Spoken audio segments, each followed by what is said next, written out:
Inilah dua tersangka pelaku pencurian dengan kekerasan spesialis dump truck asal kota Lampung, Provinsi Lampung. Kedua berhasil ditangkap petugas unit Bidum Polres Ogan Ilir, pimpinan Ibda Rahmat, Jayakarta.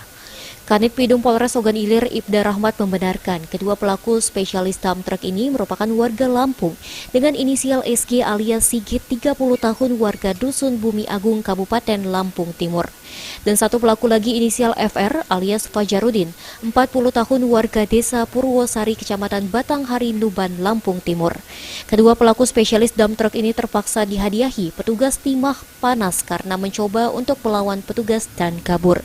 Guna mempertanggungjawabkan perbuatannya, tersangka terancam dengan pasal 365 KUHP dengan ancaman hukuman di atas 5 tahun penjara.